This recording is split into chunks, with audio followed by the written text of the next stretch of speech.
Simpang Komersial Areng KSKA Jalan Tuan Kutang Busai 5, Kecamatan Tampan, Kota Pekanbaru. Selanjutnya disebut pihak pertama dengan Raisa S. Kristal dengan alamat Jalan HS Subrantas Gang Iman nomor 55 Simpang Baru, Kecamatan Tampan, Kota Pekanbaru, Riau. Selanjutnya disebut pihak kedua. Oke, selanjutnya adalah salah satu atau pertama. Nah, jadi pihak kedua bermaksud untuk meminta membuat sistem manajemen stok barang yang terdapat pada Raisa S. Kristal untuk meningkatkan penjualan es Kristal.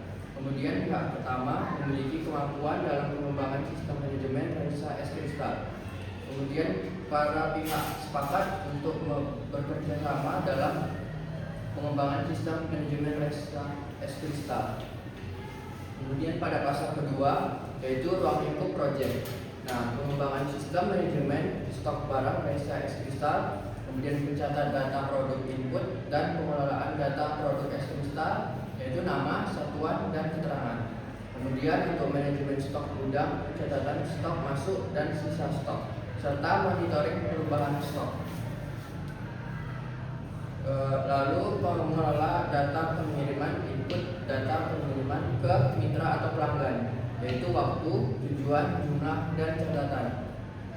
Untuk pengelolaan pengguna sistem login dan pembagian hak akses, yaitu admin dan operator. Kemudian untuk pembuatan laporan, penyajian laporan produk, stok, dan pengiriman dalam bentuk tampilan dan file pengguna. Kemudian pasal ketiga yaitu kewajiban pihak pertama. Yang pertama menyusun spesifikasi teknis sistem. Yang kedua mengembangkan sistem sesuai timeline. Yang ketiga melakukan testing dan maintenance selama 2 bulan setelah launching. Pasal keempat kewajiban pihak kedua menyediakan data produk sesuai dengan kesepakatan dengan pihak pertama. Yang kedua memberikan feedback selama proses pengembangan. Selanjutnya yaitu pasal kelima. Pada tahap pertama, minggu pertama sampai minggu keempat, kami melakukan analisis kebutuhan dan desain sistem.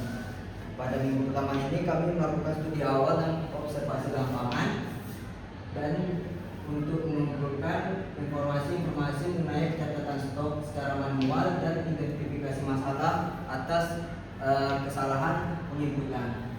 Pada minggu kedua, kami melakukan analisis kebutuhan sistem dan perancangan arsitektur sistem. Minggu ketiga dan keempat, kami melakukan desain antarmuka atau pembuatan UI dan UX design yang akan kami tunjukkan kepada Raisa S. Kristal untuk mendapatkan masukan sebelum tahap implementasi. Tahap kedua minggu kelima sampai 10 yaitu pengembangan aplikasi web. Pada minggu 5 awal kami melakukan persiapan untuk pengembangan dengan melakukan instalasi server lokal berupa SAM dan setup framework pilihan serta membuat database awal beserta tabel yang sesuai dengan IND. Lalu kami lanjutkan dengan pembuatan modul fungsional seperti modul data produk, modul manajemen stok, modul pengiriman, modul penggunaan, dan modul laporan yang masing-masingnya memiliki fungsi yang sudah disepakati dengan pihak eksternal tersebut.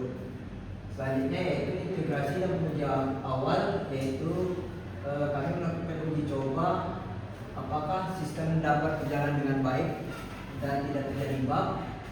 Lalu kami melakukan penerapan desain front end menggunakan HTML dan CSS yang menyesuaikan tampilan agar responsif di berbagai perangkat. Tahap ketiga yaitu tahap terakhir, yaitu pada minggu 11 dan 12 kami melakukan pengujian, pelatihan, dan launching sistem. Langkah yang kami lakukan yaitu sistem integrasi testing, yaitu menguji hubungan antar modul secara menyeluruh seperti produk, stok, pengiriman, dan laporan. Dan kami melakukan pemastian atas keamanan data dan kecepatan akses. Selanjutnya ada user acceptance testing dan pelatihan pengguna, yang dimana ini merupakan pelatihan tentang kemudahan pengguna untuk login atau akun yang ada di dalam web tersebut. Selanjutnya yaitu perbaikan akhir dan deployment serta launching resmi sistem yang akan kami lakukan di minggu akhir, yaitu minggu ke-12. Pada bagian ini kami melakukan penyempurnaan terhadap sistem dan mulai mengoperasikannya di perusahaan. Dan kami berharap pihak pertama siap memberikan dukungan teknis selama masa uji 1 bulan.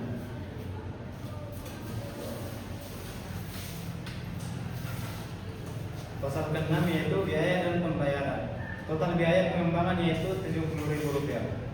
Pasal ke-7 yaitu konfidensialitas. Yang pertama yaitu data internal bersifat rahasia dan hanya digunakan untuk keperluan proyek website Raisa Express. Yang kedua yaitu informasi produk, stok, dan pengiriman tidak boleh dibagikan kepada pihak luar tanpa persetujuan pemilik atau otoritas berwenang.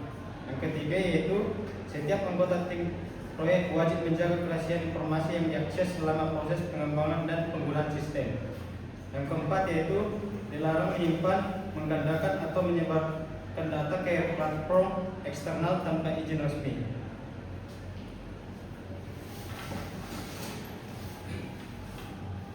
Kemudian pasal 8 itu masa berlaku. Pasal 8 ini mengatur tentang jangka waktu atau durasi berlakunya kesepakatan kerjasama ini.